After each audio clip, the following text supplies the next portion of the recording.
আসসালামু আলাইকুম, hello everyone. আজকে আপনাদের সাথে শেয়ার করব হুইপড ক্রিমে আপনারা কিভাবে পারফেক্ট রেড কালার নিয়ে আসবেন সেই ট্রিক্স। আশা করি ইনশাআল্লাহ ভিডিওটা আপনাদের অনেক বেশি উপকারে আসবে। এখানে আমি ইনস্টা হুইপ ক্রিম নিয়ে নিয়েছি। আপনারা চাইলে অন্য যে কোনো ব্র্যান্ডের হুইপ ক্রিম নিয়ে নিতে পারেন। আমি আমার প্রয়োজন মতো এখানে ক্রিম নিয়ে নিচ্ছি। তো এরপর আমি এখানে রেড ব্যান্ডের semi gel strawberry red colour দিয়ে দিচ্ছি। এরপর আমি এখানে রেড ব্যানের সেমি জেল চেরি রেড কালারটাও দিয়ে নিব।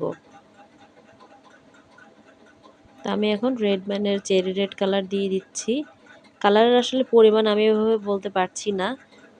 আসলে আপনাদেরকে ক্রিমের সাথে কালার মিশিয়ে মিশিয়ে বুঝে নিতে হবে যে আর কালার মেশানোর প্রয়োজন আছে কিনা। তো আমার কাছে কম মনে হয়েছে, এখনও হয়নি কালার, সেজন্য আমি এখানে আরও কিছুটা কালার মিশিয়ে নিচ্ছি। স্ট্রবেরি রেড এবং চেরি রেড মিলিয়ে আমার প্রায় 50 গ্রামের মতো কালারই পুরো বোতল আমি এখানে ব্যবহার করতে হয়েছে। যেহেতু আমার বড় কেকের অর্ডার ছিল, সেজন্য অনেক বেশি ক্রিমের মধ্যে কালার করতে হয়েছে, যার ফলে 50 গ্রামই আমার ক্রিম লেগেছে। যদি আমি সব মিলিয়ে কালারের কোয়ান্টিটিটা বলি, তাহলে বলতে হবে এখানে আমি রেড ম্যানের স্ট্রবেরি রেড কালার মিশিয়েছি 2 টেবিল চামচ এবং চেরি রেড কালার মিশিয়েছি 2 টেবিল চামচ।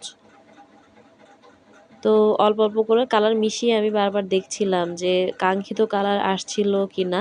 তো যতক্ষণ না কালার আসেনি পারফেক্টভাবে, ততক্ষণ আমি এখানে কালার মিশিয়েই যাচ্ছিলাম। তো আপনারা কালার মেশাতে মেশাতে এখানে ভয় পাওয়ার কোনোই কারণ নেই যে ক্রিমটা নরম হয়ে যাচ্ছে। তো ক্রিমটা আমরা যখন রেডি করার পরে আমরা এটাকে ফ্রিজে সেট হতে দিব নরমাল চেম্বারে 20 থেকে 25 মিনিটের জন্য। তো আপনারা যখন ফ্রিজে রাখবেন তখন এটার কালারটা আরও একটু ডার্ক হয়ে আসবে এবং ক্রিমের থিকনেসটা এখন যে একটু বেশি নরম মনে হচ্ছে, এই নরম নরম ভাবটাও তখন আর থাকবে না। তো আমার কালার মিশানো হয়ে গিয়েছে, আমি এখন এটাকে ফ্রিজে সেট হতে দিব 20 থেকে 25 মিনিটের জন্য। তো ফিরে আসছি 20 থেকে 25 মিনিট পর।